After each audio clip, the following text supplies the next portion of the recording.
Mudah-mudahan masih banyak nikmat yang Allah telah berikan kepada kita.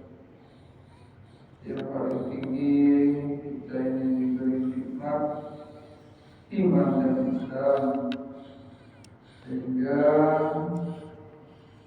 semua ini menggerakkan hati kita dan kita untuk melaksanakan salah satu perintahnya, yaitu salat subuh secara berjamaah. Salawat dan salam sama-sama kita satu mengagungkan kepada baginda yang mulia Muhammad Sallallahu Alaihi Wasallam, kepada ahli keluarganya serta sahabat-sahabatnya. Semoga kelak qiyamah akhir kita semua mendapatkan syafaat. Amin ya rabbal alamin. Baiklah hadirin, kita akan mendengar mudah-mudahan hadis Rasulullah atau firman Allah Subhanahu wa taala.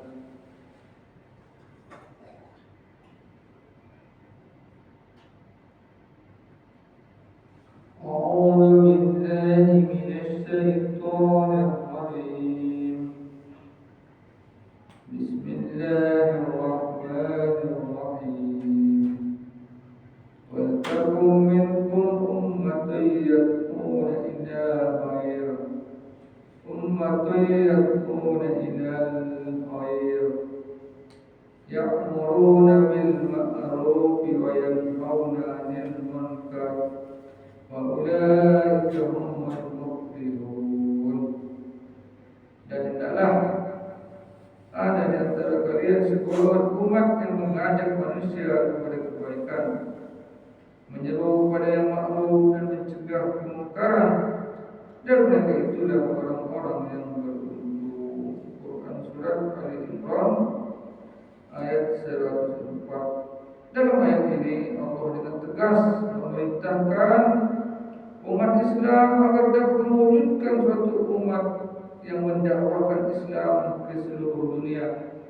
Namun sayang, secara umum kita telah melalaikan perintah ini. Sebaliknya, orang-orang non-Muslim justru sangat memperhatikannya. Misalnya para misionis Kristen, mereka siap menyebarkan agama mereka ke seluruh dunia dengan sungguh-sungguh. Begitu pula agama lainnya. Mereka menyiapkan para penyebar agamanya. Namun adakah kalangan umat Islam satu jamaah yang berusaha demikian? Jawabannya tidak ada. Kalaupun ada, jemaah muslimin atau pribadi yang berusaha mentakbirkan Islam, bukan bantuan dan kerjasama yang diterima, tetapi yang diperoleh adalah berbagai halangan dan kritikan. Begitu bertubi-tubi rintangan ini, akhirnya para mubalik putus asa dan meninggalkan dakwah yang mulia.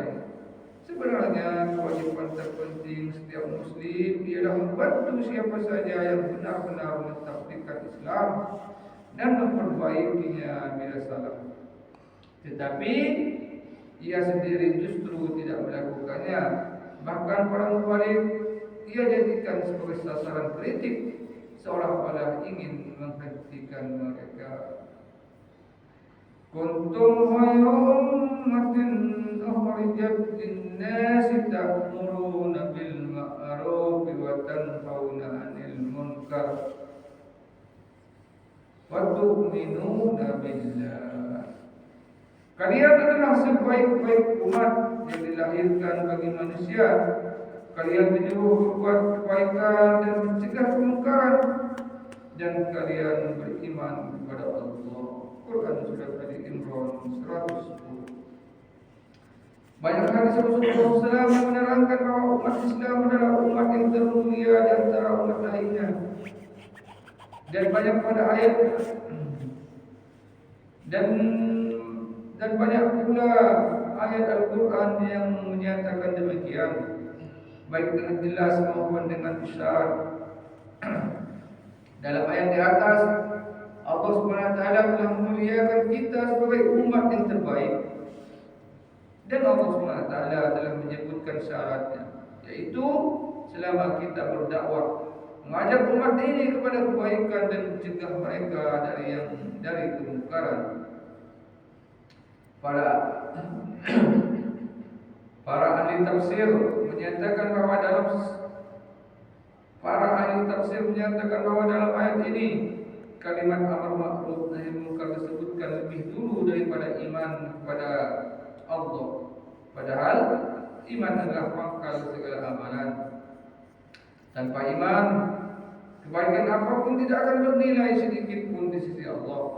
Hal ini terjadi karena iman juga dimiliki oleh umat terdahulu. Tetapi ada suatu amalan khusus yang menjadikan umat Muhammad SAW lebih unggul dibandingkan kaum sebelumnya,